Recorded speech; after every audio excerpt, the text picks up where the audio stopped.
Boker Tov, nous sommes le 21 août 2017, le 29 Av 5777, Daniel Haïk au micro, David Amara de retour à la technique ce matin. Heureux de vous retrouver ensemble pour cette heure d'actualité sur studioqualita.com.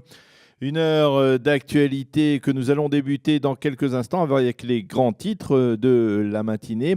À 8h10, nous serons en ligne avec Nechama Dina Liberson, qui est l'épouse du Rav Lubavitch de Barcelone, qui nous fera partager les derniers jours dans la capitale de la Catalogne après les attentats dont la ville a été victime jeudi après-midi. À 8h30, comme chaque matin, Eliana Gurfinkel vous présentera sa chronique Un jour, notre histoire, et elle nous dira dans quelques instants de quoi elle parlera. À 8h40, la revue de la presse, des médias et des sites d'information, comme chaque matin. Et puis à 8h50, nous reviendrons sur un autre pôle d'actualité brûlante, les retombées des événements xénophobes de Charlottesville et les réactions, parfois choquantes, il faut bien l'avouer, du président Donald Trump à cette situation aux États-Unis. Nous en parlerons avec une spécialiste justement des États-Unis, Anne-Elisabeth Moutet, qui nous parlera, si je ne m'abuse, de Paris. Les grands titres de l'actualité en cette matinée de lundi. Les polices espagnoles et françaises sont toujours à la recherche de Younes Abou Yacoub, le terroriste qui a fauché jeudi après-midi au cœur de Barcelone des dizaines de passants sur la Rambla, en tuant 14 et en blessant des dizaines d'autres. Les forces de sécurité espagnoles estiment que Yacoub a réussi à entrer en territoire français, qu'il se cache quelque part en France. Selon les Espagnols, toute la cellule qui projetait des méga-attentats à Barcelone a été démantelée. Les terroristes qui ont composé cette cellule ont été soit tués, soit arrêtés. Seul Yacoub court toujours.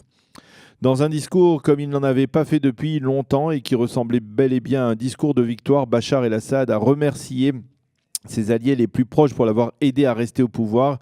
Il a en particulier remercié l'Iran de Khamenei, la Russie de Vladimir Poutine et le Hezbollah de Hassan Nasrallah. Dans ce discours, le président syrien a réaffirmé qu'Israël restait l'ennemi de la Syrie, qu'il était mobilisé pour résoudre le conflit pour résoudre le problème palestinien. La rencontre d'hier à Ramallah entre Mahmoud Abbas et les responsables du parti d'extrême gauche Meretz. Au cours de cette rencontre, Mahmoud Abbas aurait affirmé qu'il avait voulu reprendre il y a quelques jours la coordination sécuritaire avec Israël, une coopération qui, je vous le rappelle, a été gelée au moment des émeutes consécutives à la crise des portiques autour du mont du Temple. Mais c'est Israël, selon Mahmoud Abbas, qui n'a pas voulu donner suite et qui n'a pas voulu reprendre cette coordination. À la présidence du Conseil à Jérusalem, on s'est borné à affirmer que cette déclaration, je cite, n'était pas vraie.